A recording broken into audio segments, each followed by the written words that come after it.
Welcome back, May 4th, 2021. You ever get the sense that people in faculty lounges and fancy colleges use a different language than ordinary people?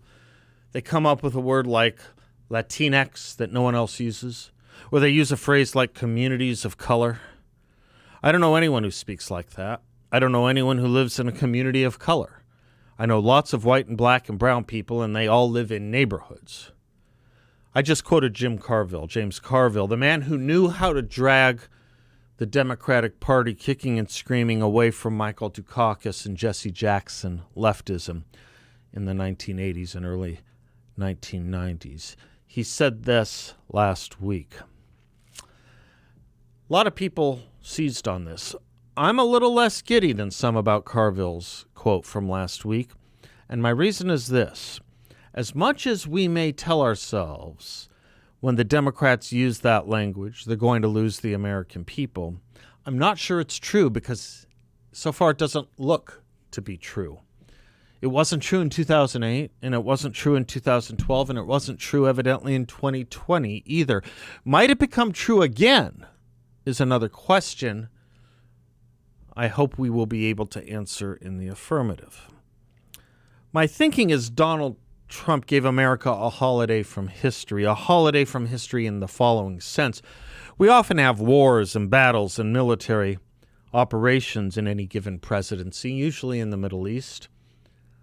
From 2017 to 2021, we did not. We usually think we have to push Israelis to negotiate with Palestinians in order to achieve wider Middle East peace. We did not. We often think we have to pay money, blood money, to terrorist regimes to prevent them from attacking us or using their nuclear energy to build a nuclear weapon.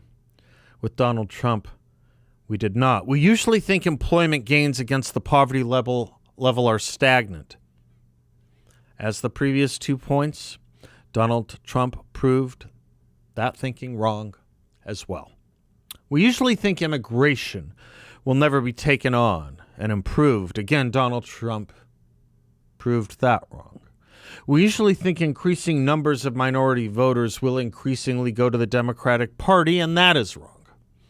And in all this and more, we could afford the luxury of Donald Trump taking on all the slings and arrows that he did when he was slowly proving conventional wisdom wrong. Insults, impeachments, libel, and slander was the reward. He took those things on as he took conventional wisdom on. And when you upset tables in the holy church or temple, you will see the most vigorous, if not vitriolic, forms of opposition. We, the citizens, could enjoy peace and prosperity and let the left just caterwaul, if you want, as the train kept moving, the train of normalcy.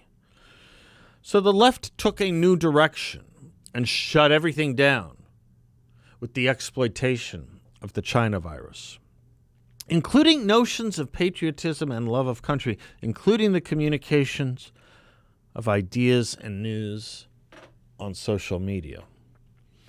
And history was pierced, or at least progress was, pierced and halted. And now those sputtering about the things Jim Carville thinks absurd, because they are, such sputterings have something new to them, don't they? They now have power and ubiquity. Once you put ideas in a White House or administration, the power of the White House and administration is to be able to saturate the country and the culture with those ideas. And the country is being saturated by leftist jargon, thought, and critique. And the country may be waking up to it. And it may not like it. It'd be natural, if not forgotten, to understand that conservatives would read what the left is saying, and it'd be natural, if not forgotten, for the Democratic Party to try to dismiss it when warning about socialism. It'd be even more natural for the rest of the non-committal society to ignore our warnings altogether. Why, after all, would Joe the plumber care about what some professor at Boston University has to say, even if it is literally and unapologetically pro-Marxist? Well, as William Buckley might say, if that professor is taken seriously and serious by those who staff the administration, then the rest of America ought to take that professor seriously as well. And now you see that professor's writings and name honeycombing U.S. Department of Education documents, rules, and orders. There are two people in the scholarly intellectual community responsible for keeping the narrative of white privilege alive. One of them is Ibrahim Kendy of Boston University, of the U.S. Department of Education I just mentioned, of Karl Marx. As Chris Caldwell wrote of Kendy, Kendy now has 4 books at or near the top of the bestseller list, including Stamped from the Beginning, which is a history of American racism that won the National Book Award in 2016, and 2 books on racism for younger readers. Racism is Kendy's thing. His newest, How to Be an Anti-Racist, reappeared at the top of the New York Times bestseller list last summer, having spent several months on the list last fall and winter. For many of the protesters who poured onto America's streets in June in the wake of the videotaped killing of George Floyd by Minneapolis police, the book has been a conceptual roadmap.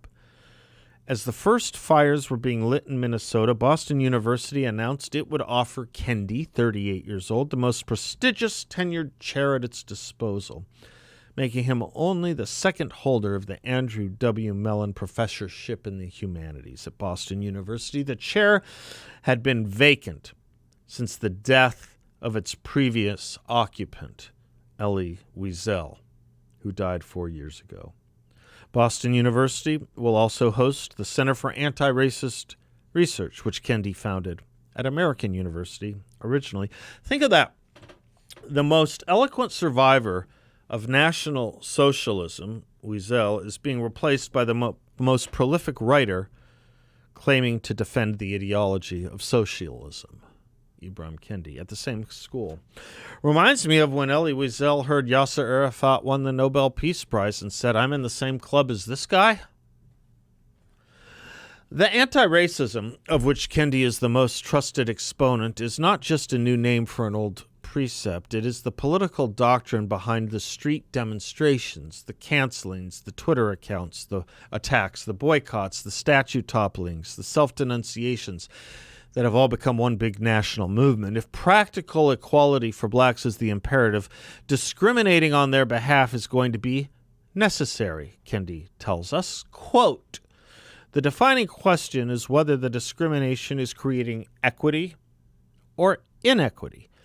If discrimination is creating equity, then it is anti-racist. If discrimination is creating inequity, then it is racist.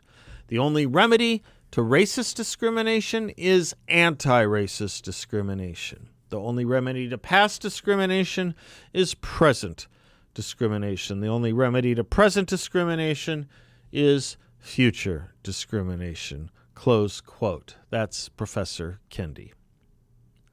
A lot of things he says there that only yesterday seemed like uncontroversial opinions under the terms his book lays out would be crimes against decency. To oppose reparations for slavery to Kendy is racist. To say all lives matter is to put oneself among those beleaguered white racists who can't imagine their lives not being the focus of any movement. To allude to colorblindness or talk of a post-racial society, to black religious freedom or voter ID laws, these are racist things too, according to Kendy. Even the overarching vision that rallied white liberals to civil rights, which was the belief that blacks could and should assimilate into American society, well, that's morally suspect to Kendy too. Assimilation, Kendy announced at the start of the chapter of his most recent book, says, quote, "The racist idea that a racial group is culturally or behaviorally inferior," close quote, is only encouraged with the talk of non-racism.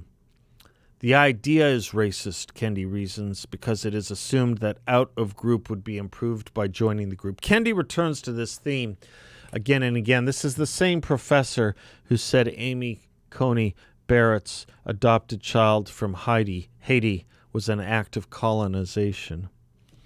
Also racist are those intellectuals and politicians whose explanations lessen in any way the weight of white racism as a cause of inequality, according to Kendy. Daniel Patrick Moynihan and Nathan Glazer are racists, but also Oscar Lewis, once considered the hippest of radical anthropologists for describing a culture of poverty, and other books. Even Eleanor Holmes Norton, the longtime black congressional delegate from Washington, D.C., is accused of using racist talking points in formulating crime policy. Racist in the sense that they discussed the culture of Washington's urban neighborhoods. Who else is racist to Professor Kendy? Black conservatives. Kendy writes, quote, "Black people call them Uncle Toms, sellouts, Oreos, puppets, everything but the right thing. Racist. Black people need to do more than revoke their black card, as we call it. We need to paste the racist card to their foreheads for all the world to see," close quote. We shall see if Carville is right that Americans don't go for this stuff, even if colleges do. I think my worry is that if Carville is wrong. What do you think? Will people tire of this? Or is this what they voted for all along and want more of? There is another view, of course, the view of the entirety of Western civilization, basically, the view that existed until about 30 years ago.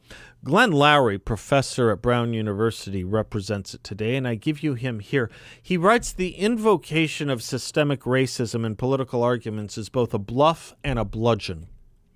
When a person says, for example, quote, overrepresentation of black Americans in prison in the United States is due to systemic racism, he is daring the listener to say, no, it's really because there are so many blacks who are breaking the laws. And who would risk responding that way these days? The phrase effectively bullies the listener into silence. Users of the phrase seldom offer any evidence beyond citing a fact about racial disparity while asserting shadowy structural causes that are never fully specified. We're all simply supposed to know how systemic racism, abetted by white privilege and furthered by white supremacy, conspire to leave blacks lagging behind. American history is rather more subtle and more interesting, though. Such disparities have multiple interacting causes ranging from culture to politics to economics and, yes, to nefarious doings of institutions and individuals who may well have been racist. But acknowledging this complexity is too much nuance for those alleging systemic racism. They ignore the following truth, that America has basically achieved equal opportunity in terms of race. We have chased away Jim Crow, not just with laws, but also by widespread social customs, practices, and norms.